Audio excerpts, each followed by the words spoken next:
Bonjour les humains, 25 juillet 2024. Alors je vais essayer de vous faire le 23e épisode du gouvernement mondial de l'Antichrist. J'avais déjà fait un essai ce matin, mais pour trouver un endroit calme. Non seulement j'ai l'impression que c'est impossible, mais en plus que c'est interdit. Voilà. Et puis, je m'étais posé la question, j'avais l'impression de vous avoir déjà lu ça, donc je ne sais pas trop.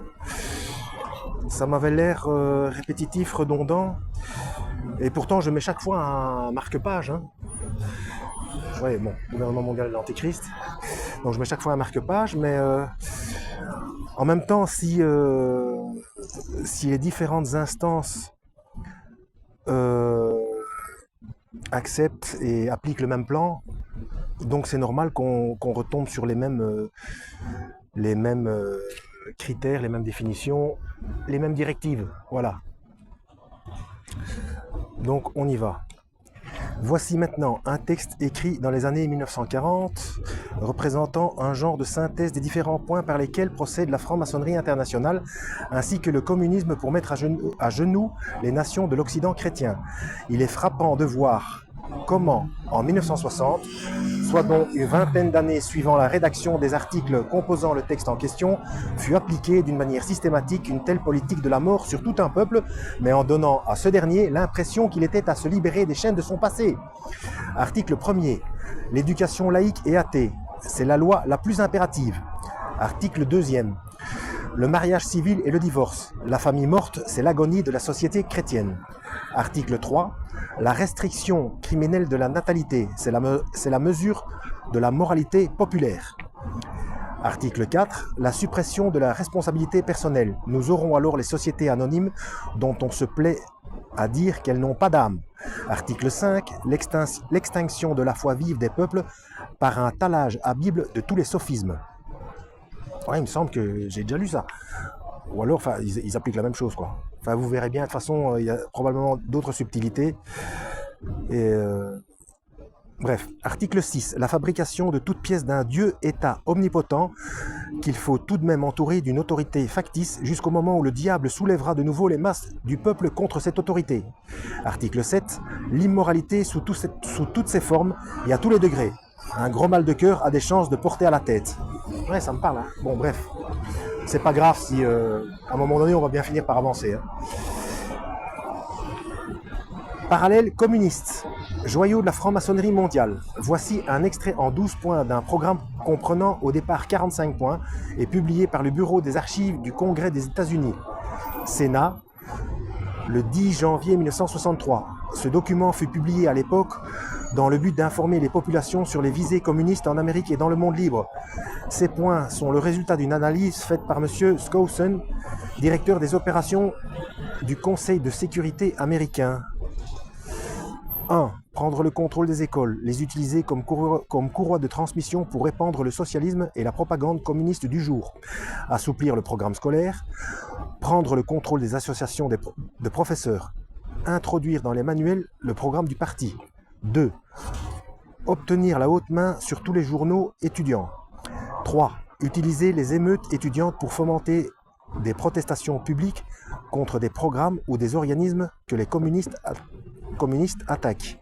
4. Faire disparaître toutes les lois qui réfrènent l'obscénité en les appelant censure et violation de la liberté de parole et de presse. Ouais, il me semble que j'ai lu ça. Hein. 5. Accaparer les positions clés dans la radio, la télévision et le cinéma. 6. S'infiltrer dans la presse, s'y faire assigner toutes les positions de critique littéraire, de rédacteurs d'éditoriaux et de choix des lignes de conduite. 7.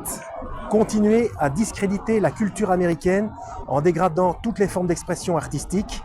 Entre parenthèses, une cellule communiste aux États-Unis a reçu l'ordre d'éliminer des parcs et des édifices toute bonne sculpture pour y substituer en remplacement des configurations informes, sans grâce et sans signification. 8. Présenter l'homosexualité, la dégénérescence et la promiscuité des sexes comme étant normales, naturelles et bonnes pour la santé. 9. S'infiltrer dans les églises et remplacer les religions révélées par une religion sociale. Discréditer la Bible et souligner le besoin d'une maturité intellectuelle qui peut se passer de béquilles religieuses. 10. Éliminer des écoles la prière et tout autre respect de l'expression religieuse en donnant comme raison qu'en s'y opposant, on violerait ainsi les principes de séparation de l'Église et de l'État. 11. Discréditer la famille comme institution, favoriser l'amour libre et le divorce facile. 12. Mettre en relief la nécessité d'élever les enfants loin de l'influence limitative des parents, attribuer les préjugés, le blocage psychologique et le retard des enfants à l'influence répressive des parents. Ce document serait incomplet sans la divulgation de la clé de la sémantique communiste. En effet, comment prétendre comprendre les tactiques, la stratégie et les buts du communisme en ignorant du même coup la signification de son langage à double sens? Quelques-uns des termes en usage courant dans le vocabulaire communiste sont reproduits ci-dessous. Ils représentent seulement un faible aperçu du problème communiste. Celui-ci ayant été publié dans un rapport plus complet par l'Association du barreau américain. Terme de dénigrement pour un communiste. 1. Un réactionnaire représente un non-communiste. 2. Un fasciste signifie un anticommuniste. 3. Un nazi ou un hitlérien représente anticommuniste militant. 4. Une guerre froide, une résistance à la politique communiste. 5. Un fauteur de guerre. Toute personne qui s'oppose au communisme et veut barrer la route aux communistes. 6. Une agression. Toute action ferme pour prévenir ou vaincre l'agression communiste. 7. Le colonialisme, celui possédant des territoires convoités par les communistes. 8. Une colonie, un territoire non communiste associé au pays de l'Ouest.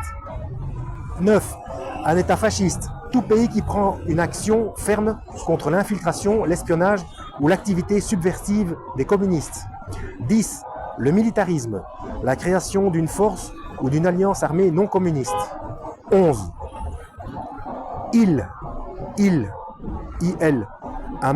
Un macartiste, tout homme qui suggère une enquête ou préconise des moyens efficaces contre l'espionnage et les activités subversives des Rouges. 12. L'Inquisition, toute enquête judiciaire ou gouvernementale ayant comme but de démasquer l'infiltration rouge ou l'activité subversive dans les pays non communistes. Petit rappel, tout camp utilise le même schéma, c'est de l'opposition contrôlée. Bon, on va attendre un petit peu. C'est la cata.